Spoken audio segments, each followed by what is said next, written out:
को विश्वास ही नहीं हुआ कि कैकेयी ऐसा भी वरदान मांग सकती थी। सही बात। कहते हैं कि आज स्त्री जाति से मेरा विश्वास उठ गया। तिलक तक तो ठीक था और वो तापस वेश में वनवास है। लेकिन महाराज दशरथ ने प्रभु श्री राम को अपने मुंह से नहीं कहा था बन जाने की। भगवान ने पुत्र धर्म का ऐसा प्रदर्शन किया है, पुत्र को कैसा होना चाहिए। पिता को असमंजस में देखकर भगवान वन चले गए। यद्यपि महाराज दशरथ ने अपने मुंह से एक बार भी नहीं कहा था कि तुमको बन जाना, लेकिन वो परिस्थिति ऐसी थी, उनकी विवशता ऐसी थी। ये उत्तम पुत्र के लक्षण बताए गए। जो पिता की बात बिना कहे समझ जाए, कहने पर अगर करता है तो वो मध्यम है, और कहने पर जो नहीं सुनता उसकी कोई गणना नहीं। आज समाज में भगवान ने यह कीर्तिमान दिया कि पुत्र को पिता के साथ कैसा व्यवहार करना चाहिए। महाराज दशरथ सुमंत जी से कहते हैं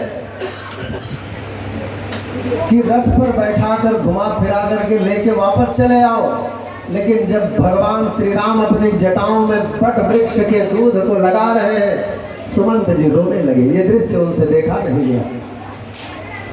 और जब केवट की नाव पर भगवान बैठने के लिए केवट के पास पहुंचते हैं, मांगी नाव न केवट आना, कहे तुम्हार मरम मैं जाना। केवट कहता है प्रभु ऐसे नाव नहीं लाऊंगा,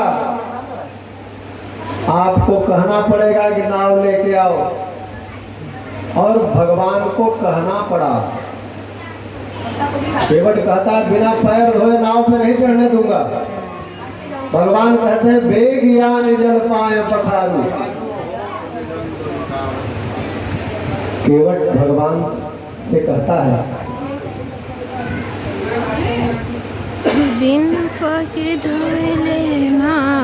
आध्यात्मिक दृष्टि से देखा जाए तो ये भव सिंधु है, ये संसार, इसमें प्रत्येक व्यक्ति केवट है। अपने अंदर अपनी शरीर रूपी नौका में परमात्मा को बैठा लीजिए, जीवन सफल हो जाएगा। केवट भगवान से क्या कहता है कि सुनो नाथ अब ना बहाना होगा, चरण आज तुमको धुलाना होगा। सुनो नाथ अब ना बहाना होगा, चरण आज तुमको धुलाना होगा। केवट पुकारे तुमको आना होगा, केवट पुकारे तुमको आना होगा, केवट पुकारे तुमको आना होगा, केवट पुकारे तुमको आना होगा, शरण आज तुमको बुलाना होगा, शरण आज तुमको बुलाना होगा।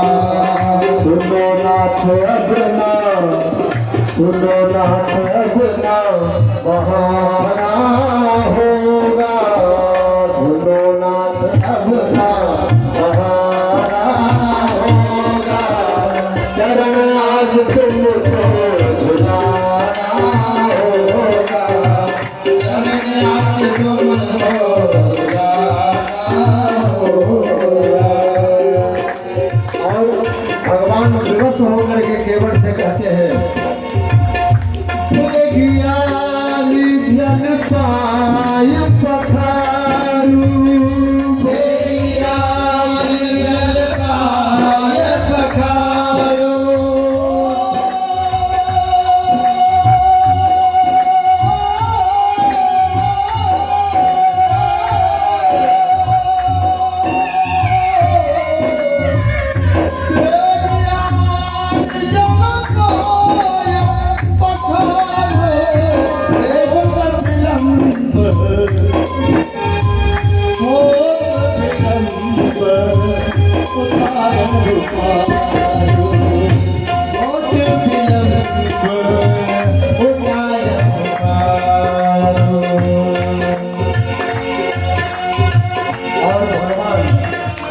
के कहने पर केवल भगवान के चरण धोने के लिए गंगा जल लेके नहीं आता, क्योंकि गंगा जल में केवल जानता है एक बार भगवान के चरण धुल चुके हैं, तो क्या करता है,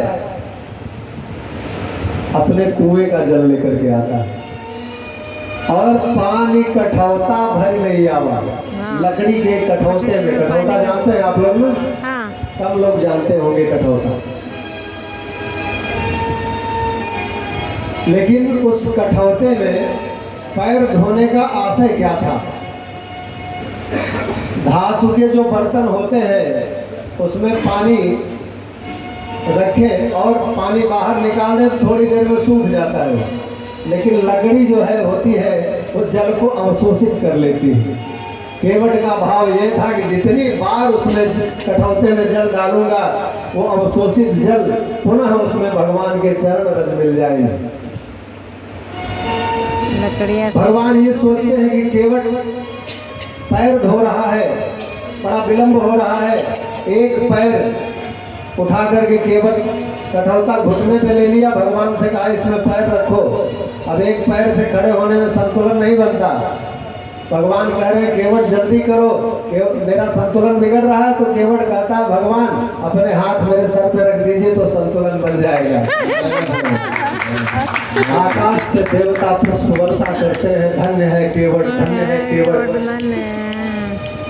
नाव से जब पार ले जाने लगता है, पार उतारने पर भगवान सोचते हैं केवट को मैंने कुछ दिया नहीं, आज संसार को देने वाले देती है, लेता नहीं है। के मन में ये भाव हो रहा है कि मेरे पास तो कुछ है ही नहीं, केवट को क्या दूं। माता जानकी अपनी मुद्रिका उतार करके प्रभु को देती है कि हे प्रभु केवट को उतार दे दीजिए। लेकिन केवट क्या कहता है कि हे प्रभु इतना निर्दयी नहीं हो। मैंने सुना था कि वनवास के समय आते समय देवी कैकेयी ने माता सीता के गहने भी उतरवा लिए थे। यही एक तो आपके पास बचा है, मैं इतना निर्दयी नहीं। भगवान पार होकर के माता सीता गंगा जी से प्रार्थना करती है, जाने की बोली थी, गंगा जी की धारा को प्रणाम करती है। 14 वर्षों का वनवास सकुशल पूरा करके मैं लौटूंगी, तो हे देवी मुझे ऐसा आशीर्वाद दो, मैं आकर के आपकी पूजा करूंगा। प्राणनाथ देवर सहित कुशल कोसला आए। गंगा की लहरों से आवाज उठती है माता सीता के लिए कि लोकप हो ही बिलोकत तोरे, तो ही सेवा ही सब सिद्धि कर जोरे। तदपि देवी मैं देवी असीसा, सफल हो निहित निज बागीसा। आप मुझे पढ़ाई दे रही हो तो मैं आपका मान रखती हूँ। भगवान वनवास में चले जाते हैं। यहाँ सुमंत जी आकर अयोध्या में बताते हैं, जब महाराज दशरथ राम राम कहे राम कहे राम राम कहे राम, प्राणांत हो जाता है उनका। भरत जी ननिहाल से बुलाए जाते हैं, भगवान को मनाने के लिए आते हैं। पूरी अयोध्या भगवान को मनाने के लिए आती है, लेकिन भगवान पिता के वचनों का पालन करते हुए अपना खड़ाऊ भरत जी को देते हैं। तब रघुपति बहुविधि समझाए, लय पादुका अवधपुर आए। किसी के समझाने से भरत जी नहीं माने थे, भगवान राम की आज्ञा को सिरोधार्य किए। देखिए, यद्यपि भगवान सर्वसमर्थ है, जब लंका विजय के बाद भगवान अयोध्या में पहुंचे थे तो छनमा ही सब ही मिले भगवान। जितने अयोध्यावासी थे उतने राम रूप हो गए थे। और जब भरत जी के साथ मनाने के लिए दशरथ जी की जितनी रानियां थी, 3 के अलावा भी थी, तो जितनी देवियां गई हुई थी, माता सीता ने भी उतना रूप बनाया था। गोस्वामी जी ने मानस में लिखा है, सीय सासु प्रति वेश बनाई, उतना स्वरूप बना करके। क्योंकि सीता जी ने सोचा अगर मैं पहले कौशल्या जी से मिलती हूँ तो